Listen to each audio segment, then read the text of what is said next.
Cet enregistrement est une traduction du webinaire du Conseil canadien des normes portant sur la norme canadienne CAN-BNQ 2501-500 qui traite des études géotechniques pour les fondations de bâtiments construites dans les zones de pergélisol.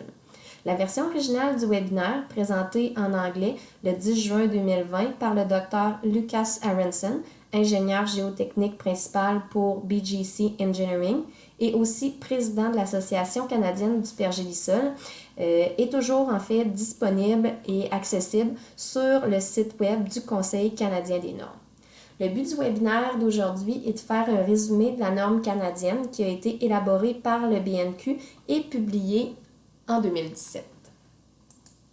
Comme vous le savez sans doute, le Nord canadien est extrêmement vulnérable aux effets des changements climatiques et c'est pourquoi le Conseil canadien des normes a mis sur pied l'initiative de normalisation des infrastructures du Nord. Comme le Nord est bien différent des régions du Sud, le but est de développer des stratégies de normalisation adaptées aux particularités climatiques, géographiques, socio-économiques et culturelles du Nord canadien. La norme CAN-BNQ 2501-500 s'inscrit dans le cadre de cette initiative qui vise à favoriser la durabilité et la résilience à long terme des infrastructures du Nord canadien, tout comme la dizaine de normes et les 2 guides déjà publiés et accessibles sur le site web du Conseil canadien des normes. Les normes sont amenées évidemment à être révisées, donc elles peuvent être remplacées par des nouvelles ou des versions plus récentes pour être sûr que leurs contenus sont à jour. Avant de commencer, il faut mentionner que le contenu du webinaire est essentiellement basé sur le contenu de la norme, qui est un document de référence à des fins d'utilisation volontaire. Il revient donc aux propriétaires ou aux ingénieurs d'utiliser ou non la norme en vérifiant si des lois ou des règlements rendent obligatoire l'utilisation du document. Par contre, les pratiques détaillées dans la norme peuvent mettre les utilisateurs sur la bonne voie, donc il est recommandé quand même de prendre connaissance de la norme. Avant de passer au contenu, il est important de souligner que la norme est le fruit du travail d'un grand nombre de personnes qui ont contribué à son élaboration. Donc, on peut citer tout d'abord le comité de normalisation, dont les membres étaient sous la direction de Sarah Brown, présidente du comité. Il y avait aussi le groupe de travail dirigé par le Dr Lucas Aronson et d'autres collaborateurs. Donc, on remercie tous ces gens qui ont contribué d'une quelconque façon à l'élaboration de la norme CAN-BNQ 2501-500. Le contenu de la présentation suit essentiellement la structure de la norme. Vous reconnaîtrez les titres tout au long de la présentation si vous l'avez déjà consulté. Il y aura aussi des références spécifiques à des sections précises. Donc, nous allons commencer par le domaine d'application et quelques définitions et nous passerons ensuite à la planification de l'étude géotechnique. Nous aborderons la qualification requise et les 2 étapes proposées par la norme, soit l'évaluation préliminaire et l'étude du site proprement dite. Finalement, la communication des résultats et les recommandations qui sont essentielles à toute étude géotechnique vont également être abordées au cours de la présentation. Alors, quelles sont les particularités du Nord canadien ou du travail en zone de pergélisol? Ce qu'il faut retenir, c'est que la difficulté du pergélisol ou d'un milieu gelé est la glace de sol. Ceux qui ont travaillé avec le pergélisol dans le Nord savent que la glace de sol peut avoir différentes formes, différentes couleurs, différentes températures. La résistance et la réponse des fondations vont grandement dépendre du comportement de la glace de sol. Surtout dans les zones à proximité de l'océan Arctique, il est possible d'être en présence de sols salins. La salinité va avoir une influence sur le point de congélation, autrement dit la proportion du sol qui reste gelé. Il est donc possible d'avoir un sol non gelé à des températures au-dessous de 0. Par définition, c'est encore du pergélisol, mais il est non gelé. Donc, d'un point de vue géotechnique, ce matériau agit comme un matériau non gelé, mais il a les propriétés thermiques du pergélisol. S'ajoutent à tout ça les changements climatiques. Si on observe leur effet actuel sur l'ensemble de la planète, on voit que l'Arctique est touché plus durement que d'autres régions. En moyenne, on observe un réchauffement de la température de l'air, mais ce n'est pas le seul paramètre à avoir un effet sur les fondations. Des changements connexes comme les précipitations ou la quantité d'eau ont un impact sur les eaux de surface et donc les transferts de chaleur. Les régions près de la côte où la saison des eaux libres est plus longue, subissent davantage les effets de l'action des vagues ou des variations dans les situations météorologiques, les précipitations, la neige, etc. Bref, les changements climatiques auront beaucoup de répercussions sur les fondations. Il est important de retenir que le niveau de détail d'une étude géotechnique dépend de multiples facteurs. C'est l'une des raisons pour laquelle, lors de l'élaboration de la norme, le comité voulait que les professionnels puissent avoir accès à des outils pour mettre à profit leur expérience, tout en tenant compte des conditions limites propres à l'article. Donc, le document vise à fournir l'information qui permettra la conception et l'entretien d'un bâtiment avec un échéancier et des coûts raisonnables. Bien entendu, comme chaque cas est différent, une solution passe-partout ne peut pas fonctionner, étant donné les différents défis que pose l'article. Par conséquent, la norme vise principalement à fournir une méthodologie cohérente et uniforme. Elle établit les exigences minimales pour la planification, la réalisation et la communication des résultats d'études géotechniques pour les fondations de bâtiments dans les zones de pergélisol. L'approche est donc similaire autant pour les ingénieurs techniques que les propriétaires, de sorte que chacun sait à quoi s'attendre et ce qu'il faut faire. L'aspect de communication des résultats entre concepteurs et propriétaires est important afin que les résultats puissent être utilisés pour concevoir des fondations de bâtiments. L'important, c'est que la conception tienne compte des caractéristiques distinctives du pergélisol, y compris les conditions climatiques saisonnières et interannuelles, de même que celles projetées pour la durée de vie utile des fondations du bâtiment. Il y a aussi d'autres éléments à prendre en considération qui peuvent avoir une incidence sur les fondations du bâtiment. En ce qui concerne le domaine d'application de la norme s'applique aux études géotechniques réalisées dans les zones de pergélisol afin de fournir l'information essentielle à la bonne conception des fondations d'un bâtiment ou à la réhabilitation de bâtiments existants, qui sont deux volets importants et qui risquent de l'être encore plus dans l'avenir. Les principes établis dans la norme visent les études géotechniques et s'appliquent spécifiquement aux bâtiments. Cependant, ils peuvent aussi s'appliquer à d'autres types d'infrastructures. On sait qu'il n'existe pas de normes pour les remblais routiers, par exemple, ou dans le secteur minier pour les barrages d'eau usée. Donc, la norme, bien qu'elle mette l'accent sur les bâtiments, les principes généraux dans la norme peuvent tout de même s'appliquer à d'autres types d'infrastructures dans le Nord. Avant d'aller plus loin, nous allons voir la section des définitions pour s'assurer de bien se comprendre entre nous. Dans le cadre du webinaire, nous ne ferons pas la revue exhaustive de toutes les définitions présentes dans la norme, mais nous en avons choisi quelques-unes, la première étant « Qu'est-ce que le pergélisol ?» Le graphique à l'écran est l'un des plus importants en ce qui concerne le pergélisol. Si on comprend ce graphique et la courbe en trompette, on comprend vraiment le pergélisol. C'est d'ailleurs parce qu'il contient beaucoup d'informations que ce graphique est si important à comprendre. Premièrement, on voit ici la définition du pergélisol. Donc, sur le dessus, il y a la limite du pergélisol et la couche active, soit la couche qui gèle et dégèle d'une saison à l'autre. Et plus en profondeur, on retrouve la base du pergélisol où la température du sol redevient positive, ici. D'un point de vue technique, il est probablement plus important de comprendre le côté gauche du graphique que le côté droit. Le pergélisol est défini comme un sol ou un substrat rocheux dont la température est égale ou inférieure à 0 degré Celsius pendant au moins 2 années consécutives. Donc, si on regarde la définition, on voit qu'elle dépend strictement du temps et de la température, et vraiment sur la partie gauche du graphique, c'est ici qu'on indique justement ce qui est gelé. Comme je l'ai mentionné plus tôt, la salinité peut faire baisser le point de congélation, ce qui fait qu'à la base, une des couches peut être composée de sol non gelé, qui se comporte comme tel, mais qui est tout de même considéré comme du pergélisol, et c'est ce qu'on appelle le cryopègue basal, juste ici. Ces aspects sont importants, notamment pour la construction des fondations sur pieux, où il faut connaître les conditions thermiques du pergélisol pour en utiliser la résistance. Un autre terme qui est important à définir est celui de l'expert conseil en géotechnique. On le définit comme la personne chargée de réaliser l'étude géotechnique pour le client.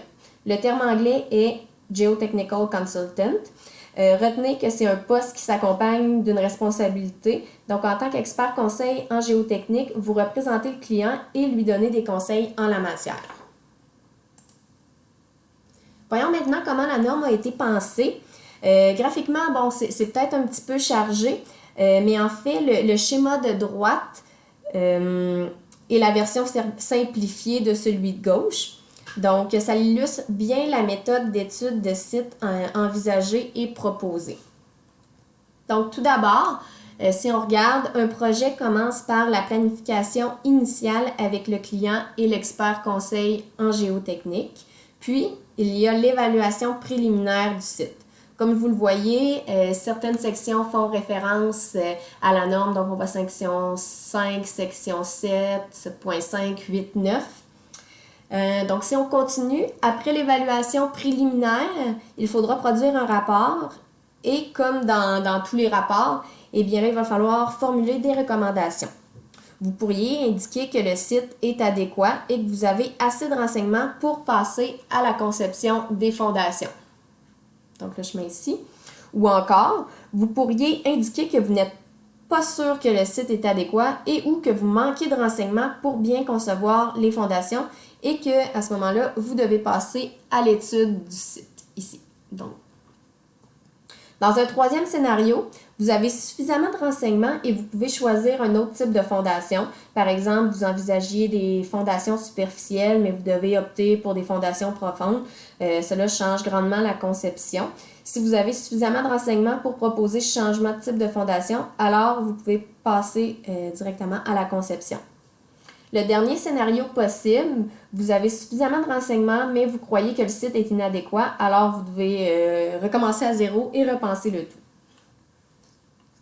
Si on revient dans le deuxième scénario, vous recueillez d'autres renseignements par une étude supplémentaire du site, au terme de laquelle vous allez encore une fois devoir produire un rapport qui contient le même genre de recommandations. Soit vous pouvez concevoir les fondations, soit vous proposez un autre type de fondation à la lumière des renseignements, soit vous déterminez que le site est inadéquat. Donc, généralement, c'est le processus là, qui est recommandé à suivre, recommandé de suivre, en fait, basé sur la norme. Donc, voyons de plus près les volets A, B, C, D qui représentent les différents types d'études supplémentaires en fonction du niveau de risque du projet associé au changement climatique. L'évaluation primaire, qui se base sur l'évaluation documentaire, vous aide à évaluer le risque des changements climatiques. Selon le document CSA plus 4011, il y a 4 niveaux de risque. Donc ici, on voit projet à risque élevé, risque modéré, risque faible et risque négligeable. Donc tout ça va nous aider à choisir la série d'études, là, en fait. Donc sans aller trop en profondeur, on peut comprendre que pour les fondations à faible risque, il faut moins d'études différentes que pour les fondations à risque élevé. On pense notamment aux structures qui sont très sensibles aux déformations ou au gel. Si les conditions sont riches en glace ou que la température est élevée, dans un tel cas, vous devrez faire une évaluation qui est beaucoup plus détaillée. La norme présente les différentes études nécessaires selon le niveau de risque déterminé. Donc comme on peut voir ici, niveau C et D, il y a moins de contraintes qu'il pourrait en avoir pour des niveaux de risque plus élevés. La portée de l'étude géotechnique doit prévoir la collecte et l'analyse des renseignements relatifs au site qui seront nécessaires à la conception des fondations du bâtiment. Premièrement, il faut connaître les conditions de la surface et donc à quoi ressemble le site. Quelle est la topographie? Est-ce que c'est en pente, abrupte, plat? Est-ce qu'il y a de la végétation? Quelle est la géologie des formations superficielles? Comment est le drainage? Donc, tous ces aspects sont liés aux conditions de surface. Deuxièmement, il faut comprendre le sous-sol. Quel genre de glace retrouve-t-on? Où se trouve le substrat rocheux? Par exemple, s'il est peu profond, peut-on l'excaver? S'il est profond, quelles en sont les conditions et quelles sont les caractéristiques de la glace de sol? Quel est le régime thermique du sol? Ces aspects déterminent le type de fondation. Par ailleurs, quels sont les matériaux d'emprunt? La source de gravier est-elle adéquate ou absente? Ces éléments externes sont essentiels à la conception des fondations car ils vont évidemment influencer le coût. Troisièmement, on a les conditions climatiques, non seulement saisonnières, mais aussi interannuelles, qui amènent des variations d'une année à l'autre, en plus des conditions climatiques projetées. Alors, quelles sont les conditions climatiques qui se produiront pendant la durée de vie utile des fondations du bâtiment? Une autre question à se poser. Le quatrième et dernier des grands points, ce sont les risques. Par exemple, ceux découlant de l'aléa sismique ou des changements qu'on prévoit apporter au bâtiment. Très souvent, dans l'article, on essaie de garder la fondation déjà construite puisque c'est déjà assez coûteux, comme le type ou l'utilisation du bâtiment peut changer. Il faut prévoir les éventuels changements afin de prolonger la durée de vie utile des fondations. Lorsqu'on travaille avec le client, il est important d'avoir une compréhension commune. Il faut connaître la description du bâtiment, sa situation évidemment, sa configuration, les dimensions au-dessus du sol, la nécessité d'une entrée particulière et ainsi de suite. Ces renseignements importants doivent être transmis à l'expert conseil en géotechnique au tout début. Par ailleurs, quelle est la fonction du bâtiment? Quelles sont les conditions d'exploitation? Quelle est l'utilisation prévue pour ce bâtiment? On voit ensuite les charges. Quel genre de charges seront appliquées? Quelle est la durée de vie utile des fondations? Il faut aussi tenir compte du fait que le bâtiment pourrait être rénové plusieurs fois en conservant les fondations d'origine, ce qui n'est pas rare. Quelles sont les tolérances acceptables? Où se trouvent les services publics ou autres structures? Est-ce qu'il y a des contraintes temporelles? L'accès à la main-d'œuvre ou à l'équipement peut être limité en région éloignée. Et donc, l'échéancier de construction peut être un critère de conception et justifier le choix d'une conception particulière. Donc, toutes ces questions-là, on doit bien se les poser pour déterminer le bon... pour prendre la bonne décision, en fait. Puis c'est sûr que, évidemment, le travail qui est effectué en région nordique est bien différent de ce qui est fait habituellement dans les régions plus au sud. Donc, la norme met vraiment l'accent sur la compréhension commune. On veut éviter qu'une partie commande le travail et que l'expert conseil en géotechnique s'occupe, lui, du reste en trouvant, par exemple, une solution fixe prête à utiliser. Il faut vraiment que ce soit un dialogue entre les intervenants et que la compréhension commune évolue au fil du projet. C'est essentiel à la réussite de la conception des fondations, bien évidemment. Il y a eu de longues discussions au sein du comité d'élaboration de normes sur la qualification et voici le texte qu'on retrouve maintenant dans la norme concernant la qualification requise pour travailler dans ce type d'environnement. L'intention était d'établir des exigences normatives plutôt que de simples conditions à remplir comme l'inscription à certains cours spécifiques ou l'application de certaines normes. Bien sûr, les experts conseils en géotechnique doivent avoir un permis d'exercice dans leur territoire ou leur province. Ça, c'est pas une nouveauté, on ne vous apprend rien. Mais il est aussi important que tous ceux qui réalisent ce genre de projet possèdent la formation, l'expérience et l'expertise relative au domaine concerné. L'expérience dans le domaine est nécessaire. Les sous-traitants, l'équipe chargée de l'étude du sous-sol, les foreurs, les professionnels en géotechnique notamment, doivent tous démontrer qu'ils ont l'équipement adéquat pour travailler dans ce type d'environnement et qu'ils possèdent la formation et l'expertise en la matière. Les études géophysiques dans l'Arctique diffèrent de celles dans un environnement au sud plus chaud. Même chose pour le forage géotechnique avec échantillonnage. L'échantillonnage, c'est une chose, mais l'entreposage et la manipulation des échantillons extraits du sol sont très complexes et font partie intégrante de l'étude du site. Bref, les organismes impliqués sont choisis et supervisés par l'expert conseil en géotechnique qui, lui, s'assure de leur expertise et du déroulement des travaux. Donc, l'ultime responsabilité revient à l'expert conseil en géotechnique, mais le texte devait être rédigé de sorte que toutes les parties, incluant propriétaires, sous-traitants, ingénieurs en géotechnique, même les organismes de réglementation, sachent que cette expérience est vraiment un élément crucial pour les projets. Rentrons maintenant dans le vif du sujet, soit les deux étapes qu'on a mentionnées plus tôt en début de présentation. Donc d'abord, l'évaluation préliminaire du site et ensuite l'étude du site. Pour ce qui est de l'évaluation préliminaire du site, elle a pour principal objectif de recueillir les données accessibles. Aucun site n'est sans données. Habituellement, en ce qui concerne les fondations de bâtiments, vous êtes soit dans un hameau ou une petite localité, donc il y a certainement un minimum d'informations que vous pouvez aller chercher. C'est ce qu'on essaie d'obtenir à la première étape d'évaluation qui comporte principalement une évaluation documentaire. Il peut aussi avoir une visite supplémentaire du site au besoin. Comme je l'expliquais tout à l'heure, il y a l'évaluation initiale du niveau de risque qui vous donne la direction à prendre, soit une étude du site qui va être plus détaillée, soit simplement l'évaluation de l'information disponible. Si par exemple, durant l'évaluation du site, vous déterminez le niveau de risque est de niveau D, c'est-à-dire que les changements climatiques ne posent aucun risque pour les fondations ou un risque plutôt négligeable, alors les données obtenues à ce stade peuvent suffire pour passer à la conception géotechnique. Par contre, si le niveau de risque est élevé, les données sont peut-être insuffisantes pour concevoir les fondations, ce qui exige de passer à l'étape suivante qui est l'étude du site. Donc, de quoi a-t-on besoin pour l'étude documentaire? Donc, on voit ici toutes sortes d'aspects, mais en tant qu'expert conseil en géotechnique, vous devez décider lesquels parmi la liste suivante sont réellement importants.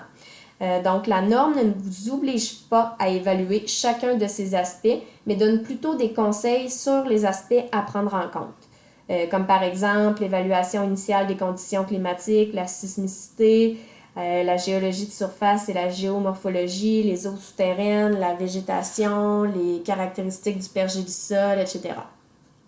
Donc, il n'est pas nécessaire de vous en servir comme une liste à remplir, mais vous pouvez vous en inspirer. Si elle est jugée pertinente par l'expert conseil en géotechnique, une visite du site doit être recommandée. Elle sert surtout à valider les données recueillies lors de l'évaluation documentaire. Comme certaines données peuvent être désuètes, il est important d'aller jeter un œil, mais il est important de rappeler que c'est une discussion entre le client et l'expert conseil en géotechnique qui va déterminer si une visite du site est nécessaire ou non. La raison pour laquelle le comité a hésité à en faire une exigence normative, c'est bien évidemment l'échéancier. Le travail, parfois dans des localités éloignées, où il n'est pas vraiment toujours commode de faire une visite, pourrait retarder grandement la conception et la construction des fondations. Donc, c'est vraiment à chacun de tenir compte des risques associés à chaque décision. Les niveaux de risque présentés plus tôt, de risque négligeable à risque élevé, sont tirés du document CSA plus 4011 qui est employé comme une référence ici. Donc, c'est l'une des normes d'ailleurs de l'initiative de normalisation des infrastructures du Nord qui est accessible gratuitement et qui a d'ailleurs été révisée très récemment en 2019. Elle sert de guide technique et fournit des renseignements supplémentaires sur la conception et la construction des fondations dans les régions pergélisolées. C'est un document, je dirais, complémentaire à la norme du BNQ. Ici, la figure en bas, là, en bas à gauche, est un peu difficile à lire, mais essentiellement, elle décrit l'évaluation de la sensibilité des fondations au changement climatique et la conséquence. Donc, si vos fondations ont une sensibilité et une conséquence élevée, on dira qu'elles sont de niveau A. Si la sensibilité et la conséquence sont faibles, on dira que c'est de niveau D. Donc, c'est rien de trop complexe ou de trop sophistiqué, c'est plus une évaluation qui est simplifiée. À la fin de l'évaluation préliminaire du site, les résultats doivent évidemment être présentés dans un rapport, ce qui correspond à l'article 7.5 de la norme. Le rapport est présenté au client et à la suite d'une discussion, vous avez 4 options. Soit vous avez assez d'informations pour passer à la conception, soit il manque d'informations. Donc, soit vous avez l'option 1, où vous avez assez d'informations pour poursuivre, et l'option 2, où il vous manque des informations pour poursuivre et vous devez passer à l'étude du site. Ou alors, vous avez encore assez d'informations pour faire une proposition de remplacement ou pour déterminer que le site est adéquat. Donc, il y a vraiment 4 options possibles. Mais ici, dans le cadre du webinaire, on va voir plus en détail l'option 2, puisque c'est celle qui s'appliquera probablement dans la plupart des cas, c'est-à-dire où est-ce que vous allez devoir passer à une étude du site qui est détaillée. Donc, ici, on a une série de méthodologies à employer. Donc, si vous avez besoin de précision sur les projections de changement climatique, par exemple, vous pourriez faire appel à des climatologues ou à d'autres ressources pour vous aider à comprendre les conditions environnementales futures. Vous pouvez utiliser d'autres technologies comme la télédétection. Par exemple, on pense à des données de radar interférométrique à synthèse d'ouverture, INSAR, où vous pouvez encore faire appel à des géophysiciens. Évidemment, c'est important de connaître les conditions du sol et de la glace de sol, ainsi que les conditions thermiques, et donc de prélever les échantillons du sol qui sont nécessaires. La norme présente différentes méthodologies et des tableaux. Donc ici, on présente le tableau D1 dans l'une des annexes de la norme qui résume les caractéristiques des diverses méthodes d'études géophysiques. Dans le fond, dans le tableau, on y mentionne des commentaires pour chacune des méthodes, puis on y inclut des avantages et des inconvénients. Parfois, c'est important de souligner toutefois que toutes les méthodes ne sont pas forcément applicables ou possibles en fonction des sites. La norme fournit également des directives sur les puits d'exploration et le forage. Par exemple, il faut réaliser un forage au moins pour chaque section de 200 mètres carrés avec un minimum de 3 forages par site pour bien comprendre son hétérogénéité. Des forages additionnels peuvent être nécessaires si c'est très hétérogène. L'exploration doit se faire sur une profondeur d'au moins 10 mètres, idéalement 15 mètres, mais elle doit certainement être supérieure à la longueur prévue pour les pieux. Il y a 2 aspects à cette étape. Donc, d'une part, on doit bien comprendre le régime thermique du sol, quelle est la profondeur d'amplitude annuelle, quelles sont les températures du pergélisol du sol, et d'autre part, il faut comprendre en présence de pieux. Donc, il est important de connaître quelle est la résistance de la géliadérance, par exemple. Aussi, vous trouverez dans la norme des recommandations sur les intervalles d'échantillonnage également. Maintenant, le forage. C'est sûr qu'il existe déjà plusieurs références sur le sujet, donc on n'ira pas dans le détail dans le cadre du webinaire, mais la plupart du temps, c'est l'équipement disponible sur le site qui détermine la méthode de forage que vous utiliserez. Cela dit, les tableaux de l'annexe C révèlent les avantages et les inconvénients de chaque méthode de forage, que ce soit des foreuses rotatives, à diamant, soniques, ou encore d'autres foreuses légères ou lourdes. Ce tableau vous aidera à mieux comprendre les différents équipements ainsi que leur application. Une fois les échantillons prélevés, les éléments à évaluer sont recommandés dans la norme. En plus de la classification standard, donc sol gelé, non gelé, cimenté, peu cimenté, on y conseille de recourir à la cryostratigraphie en se basant sur les recommandations de Merton et French et de Linnell et Kaplar, qui incluent le type de glace de sol qu'on peut retrouver. On y reviendra dans quelques instants sur la prochaine diapositive. Dans la norme, le contenu volumétrique en glace a aussi été simplifié et réparti en 5 catégories On a la glace pure à 100%, puis la glace pauvre en sédiments, la glace riche en sédiments, les sédiments riches en glace et les sédiments faibles en glace. Ces 5 catégories donnent une idée générale des différentes teneurs en glace dans le sol. Elles se basent sur le tassement potentiel, donc pour les sédiments faibles en glace, il y aura peu de glace et donc peu de déformation due au dégel. Quant aux sédiments qui sont riches en glace, la déformation due au dégel peut être plus importante. Donc, j'ai mentionné Merton et French, qui regardent non seulement la quantité de glace, mais aussi la stratigraphie et la cryostratigraphie en particulier. On peut voir ici différents types de glace. Donc, on a sans structure, on a sans structure, lenticulaire, plusieurs autres. On peut voir aussi même qu'il y a de la glace qui est parallèle, non parallèle.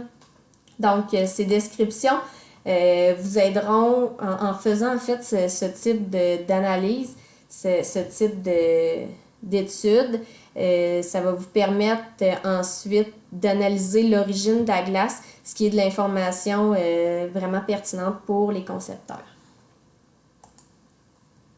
C'est une chose de comprendre la glace, mais il faut aussi comprendre la température. Si le pergélisol est froid, la sensibilité au changement climatique est beaucoup plus faible que celle du pergélisol chaud, qui est déjà près de 0 degré Celsius.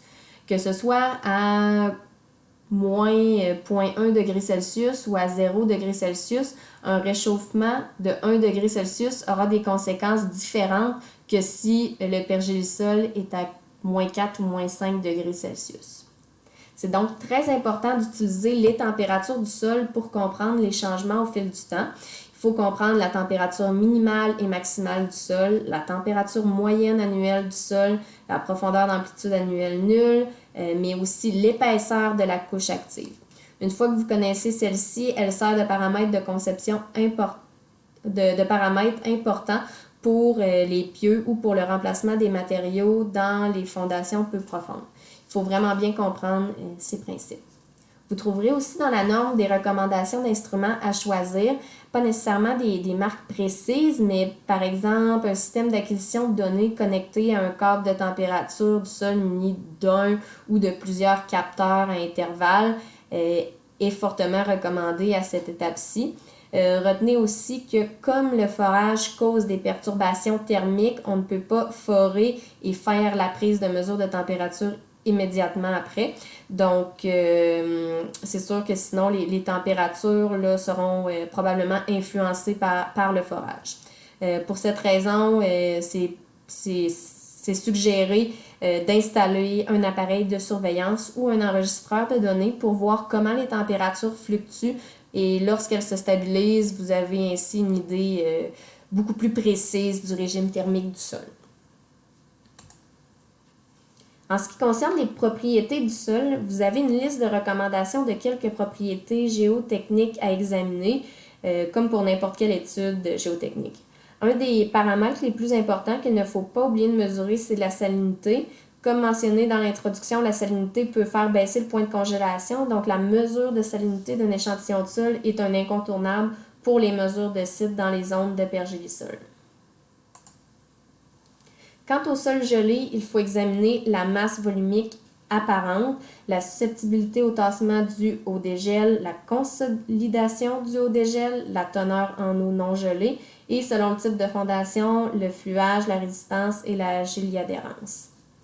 Donc voilà, les différents paramètres à mesurer et à évaluer. Encore une fois, tout dépend vraiment du type de fondation. Puis on n'utilisera pas des échantillons gelés non remaniés pour tous les tests et pour chaque étude du site et pour chaque fondation du bâtiment. Donc, ce sera vraiment là, déterminé par le type de charge et le type de fondation. Pour ce qui est des propriétés thermiques, si on parle par exemple d'une construction à risque élevé, il faut faire une modélisation géothermique. Donc, c'est aussi important de bien comprendre les propriétés thermiques comme la chaleur spécifique, la chaleur latente de fusion du matériau et la conductivité thermique des différentes couches. pour être en mesure de concevoir un bon modèle. Enfin, en présence de substrats rocheux, ici on voit les mesures et les propriétés à connaître pour documenter la stratigraphie et la cryostratigraphie, incluant la texture cryogénique. Mais la présence de substrats rocheux n'exclut pas la présence de glace de sol. Il peut y avoir des fissures et des fractures remplies de glace de sol ou beaucoup de glace de sol, même s'il semble n'y avoir que du substrat rocheux. C'est pourquoi il faut vraiment bien analyser le substrat rocheux et sa température pour savoir s'il y a de la glace de sol ou non. Ici, je vous présente le tableau de l'annexe C qui est en fait des lignes directrices là, sur le forage de différents substrats rocheux avec encore une fois des commentaires là, qui peuvent être très utiles. La dernière section qui est essentielle pour transmettre efficacement l'information au client porte sur le rapport. Donc, la section 9 présente une structure claire des éléments à inclure dans votre rapport, tels que la portée de l'étude, les conditions climatiques, la sismicité, si vous êtes en zone sismique, les conditions à la surface et ainsi de suite. Cette structure va vous aider à rédiger votre rapport, mais aussi à bien communiquer l'information à votre client. Comme vous le voyez, vous devrez aussi aborder les usages passés du sol, qui peuvent causer des perturbations dans les fondations. Si par exemple, il y a déjà eu un bâtiment sur le site, le régime thermique du sol sera différent de celui d'un site vierge. Donc, l'historique d'usage du site est donc un élément crucial à inclure dans son rapport.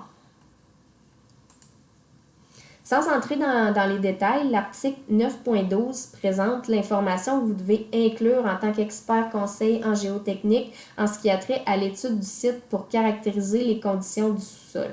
Ce document permet aussi aux clients de savoir à quoi s'attendre et ce que le rapport de l'expert conseil en géotechnique doit contenir. Dernier point, mais non le moindre, les recommandations sur la convenance du site. Donc, après avoir réalisé l'étude d'un site, vous devriez être en mesure de formuler des recommandations. Comme on le disait plus tôt, soit vous avez assez d'informations pour bien concevoir les fondations du bâtiment, pour proposer un autre type de fondation ou pour déterminer que le site est inadéquat, soit encore vous manquez d'informations. Quelle que soit l'option, elle doit être expliquée clairement dans le rapport de l'expert conseil en géotechnique pour que le client connaisse les mesures et la direction à prendre. Dans les derniers points du rapport, le choix du moment de la réalisation de l'étude géotechnique est abordé puisque le moment de l'année où l'étude a été menée peut avoir des répercussions sur les caractéristiques du sol près de la surface.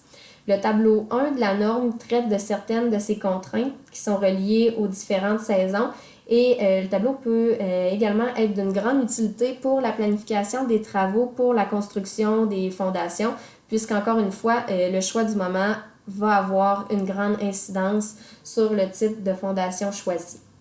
Il faut aussi noter l'accessibilité et la mobilisation de certains équipements qui sont plus faciles à certains endroits ou à certaines périodes de l'année. Bref, il y a quand même beaucoup d'aspects qui entrent en jeu dans les études du site et la conception de fondations dans les régions arctiques.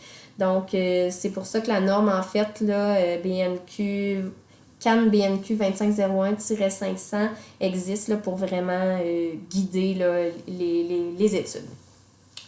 Donc, c'est ainsi que se termine la présentation. J'aimerais vous rappeler que la norme CAN BNQ 2501-500 est disponible gratuitement, téléchargeable gratuitement sur le site web du Bureau de normalisation du Québec. Donc, merci pour votre attention et bonne journée.